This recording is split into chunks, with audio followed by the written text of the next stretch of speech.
তো হয়ে গেল আইপিএল 2026-এর চতুর্থ match, Punjab versus Gujarat Titans. Punjab 3 উইকেটে জিতে গেছে ম্যাচটা। মূল্যানপুরে ম্যাচটা ছিল। পাঞ্জাব টসে জিতে বোলিংয়ের সিদ্ধান্ত নেয় এবং অবাক করার মতো বিষয় হয়নি, পাঞ্জাব আগের 3টে ম্যাচের মতোই চেস করে ম্যাচটা জিতে যায়। কিন্তু একটা উইকেট গুজরাট টাইটান্সের থেকে পাঞ্জাবের বেশি পড়ে। পাঞ্জাব 7 উইকেটে 163 করে ম্যাচটা নিজেদের পকেটে ভরে নেয়। অ্যাকচুয়ালি 165 রানে শেষ হয় তাদের ইনিংস এবং ম্যাচটা জিতে যায়। তো ওভারঅল ম্যাচটায় আমার কোন কোন দিক, কোন কোন টিমের পজিটিভ লাগলো, নেগেটিভ লাগলো, সেটা নিয়ে আমরা এই ভিডিওতে ডিটেল আলোচনা করছি। সবার প্রথম যে জিনিসটা আমি এখানে পয়েন্ট আউট করতে চাই, অনেকেই আপনারা হয়তো মিস করে গেছেন এবং যাদের মনে আছে তারা আমার সাথে কমেন্টে লিখে শেয়ার করতে পারেন আপনারা কতটা একমত এই ব্যাপারে। মার্কো ইয়ানসন এই ম্যাচে আমার সবচেয়ে ভালো যদি কিছু লেগে থাকে খেলা, সেটা হচ্ছে মার্কো ইয়ানসন। ফার্স্ট ওভারে 2 রান দিয়েছে, 1 উইকেট নিয়েছে। এবং মার্কো ইয়ানসনের আপনি যদি টোটাল বোলিং ফিগারটা দেখেন, আমি বলছি, মার্কো ইয়ানসনের বল হচ্ছে 4 ওভার বল করেছে, 0 মেডেন, 20 রান, 1 উইকেট, ইকোনমি হচ্ছে 5। এর থেকে ভালো বোলিং ওভারঅল দুটো টিম মিলিয়ে আর কারোর হয়নি। তো মার্কো ইয়ানসনকে বাহবা দিতেই হয় আজকের ম্যাচটায়। এবং মার্কো ইয়ানসনই মানে দেখুন খাতায় তারা যে 1 উইকেট আছে, বিজয় কুমার যে আছে পাঞ্জাবের, সে 3 উইকেট পেয়েছে, কিন্তু একদিক দিয়ে রানটা না দেওয়ার ফলে কিন্তু অপর বোলাররা উইকেট পেয়েছে, এটা একটা ফ্যাক্টর। এবং এই যে 162-র মধ্যে গুজরাটকে বেঁধে রাখা, সেটাও কিন্তু একটা ভালো ব্যাপার। যদিও সেই দিক দেখতে গেলে গুজরাটে খুবই কম পাওয়ার হিটার আছে। ফিলিপস পর্যন্ত ঠিক আছে, ফিলিপসকে যদি আমি বিধ্বংসী ব্যাটার হিসেবে মানতে নারাজ।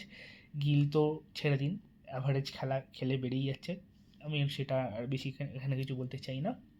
এবং ঠিক আছে, মানে গুজরাট যা টিম সেই তুলনায় আরও একটু 20 রান এক্সট্রা হতে পারতো, কিন্তু 200 করার টিম গুজরাট আমার মনে হয় কোথাও গিয়ে না।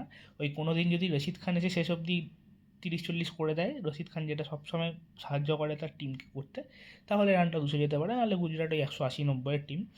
তো সেদিক দিয়ে দেখতে গেলে 162, 20 রান মতো কম ছিল আমার মনে হয় কোথাও গিয়ে এই পিচে।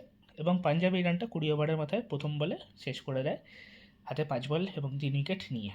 এবং পাঞ্জাবের দিক দিয়ে 22 বছরের কুপার কনলি যে খেলাটা খেলেছে, এটা ম্যাচিওর ইনিংস খেলেছে। এই ধরনের রানের ক্ষেত্রে এই ধরনের ইনিংসই খেলতে হয়, অর্থাৎ রানটা যে খুব একটা বেশি না, আবার খুব একটা কমও না, একটা অ্যাভারেজ রান। একটু ট্রিকি হয়ে যায় এই সমস্ত কন্ডিশানে, অপোনেন্টে যখন আপনার রাবাডার মতো বোলার আছে তাদেরকে একটু দেখে শুনে খেলতে হয়। তো সেটা খেলেছেন। শ্রেয়াস আয়ার বড্ড তাড়াহুড়ো করে ফেলেছে বলে আমার মনে হলো, ওই শর্ট পিচ বলটা একটা 6 মারার পরেই আবার আউট হয়ে যাওয়া আমার কোথাও গিয়ে একটা ম্যাচিওর ইনিংস বলে মনে হলো না শ্রেয়াস আয়ারের কাছ থেকে অন্তত। এবং তারপরে অনেকগুলো উইকেট পড়ে যায়, মার্কো ইয়ানসন অবধি ম্যাচটা চলে যায়, স্টয়নিসও কিছু করতে পারে না খুব একটা, 2 বল খেলে 0 রান করে আউট হয়ে চলে যায়।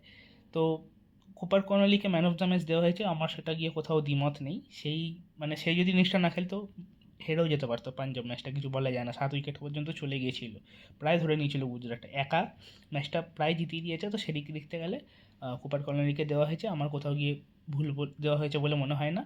যদিও যদি কুপার কর্নলিকে না দেওয়া হতো তাহলে মার্কো ইয়ানসন কিন্তু নেক্সট দাবিদার ছিল ম্যান অফ দ্য ম্যাচের। আর ম্যাচটা নিয়ে বেশি কিছু কাটাছাড়া করতে চাই না, কে কত রান করেছে, কে কত বল খেলেছে, এটা নিয়ে ডিটেল আলোচনা করলে ন্যাচারালি ভিডিওর লেন্থ বাড়বে, কিন্তু সেগুলো ইম্পর্টেন্ট বলে আমার মনে হয় না কোথাও গিয়ে। মেন যে যে জিনিসগুলো ইম্পর্ট্যান্ট লাগলো সেই জিনিসগুলো বললাম, এবং যেই জিনিসগুলো ইম্পর্ট্যান্ট লাগলো না সেই জিনিসগুলো বললাম না। আর একটা পয়েন্ট আউট আমি এখানে করব বলে ভিডিওটা শেষ করব, যেটা সবচেয়ে আশ্চর্যকর ঘটনা, এবং একটা ওয়ার্ল্ড কাপ উইনিং টিমের প্লেয়ার হয়ে কী করে একটা বোলার, মানে র্যাঙ্কিংও যদি আপনি দেখেন T20-তে আপার লেভেলের বোলার, 1 নম্বর হয়তো না, হয়তো টপ 5-এ, আমি এই মুহূর্তে ঠিক জানি না তাই কনফার্ম বলতে পারছি না, অর্শদীপ সিং, সে এবং তার মানে unconditional love with white ball. World কাপে একটা ম্যাচ মনে করে দেখুন, এক্স্যাক্ট কোন ম্যাচটা আমি বলতে পারছি না, 15টা বল করেছিল একটাবারে ওয়াইড ওয়াইড ওয়াইড ওয়াইড করে, ওয়াইড ইয়র্কারে পড়ে যাচ্ছে আর বলদের মতো ওয়াইড হয়ে যাচ্ছে, এবং সেই ওয়াইড ইয়র্কারের প্ল্যানে স্টিক হয়ে পড়ে আছে। আজকেও কিন্তু সে একটা ওভারে 12 বল করেছে।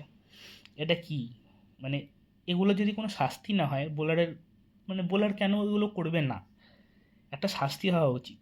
আমাকে এরকম বোঝাতে আসবেন না প্লেয়ার খেলায় হতেই পারে, এগুলো হওয়া উচিত না বস, তুমি প্রফেশনাল প্লেয়ার। ওটা যদি আমি করতাম গিয়ে ওখানে, তাহলে সেটা হতো যে খেলি না, প্রফেশনাল প্লেয়ার না, প্র্যাকটিস করি না, গিয়ে হতে পারে হোয়াইট বল।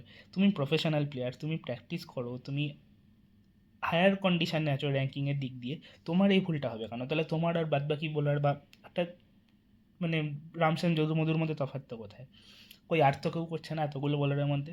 তো এই জিনিসটা আমার খুবই বেখাপ্পা এবং একটা ক্রিটিসিজম মনে হয়েছে হর্ষদীপ সিংকে নিয়ে, যেটা বললাম, বল তুমি লাইন লেন্থে করছো, খেলাটাই ব্যাটসম্যানদের খেলা, পেটাচ্ছে তোমায়, সেটা কিছু বলার নেই আমার। কিন্তু তুমি মানে গ্রামারটাই ভুল, তাহলে আর কি করা যাবে এই ক্ষেত্রে। আর বেশি কিছু বলার নেই। আপনারা কী মতামত এই ম্যাচটা নিয়ে, কী বক্তব্য, সেটা আমার সাথে কমেন্টে লিখে জানাতে ভুলবেন না। এবং আমার এই ভিডিওটা ভালো লেগে থাকলে ভিডিওটাকে লাইক করে দেবেন, চ্যানেলটাকে সাবস্ক্রাইব করতে ভুলবেন না। দেখা হচ্ছে আবার পরে ভিডিও, এখন মতো টাটা, বাই।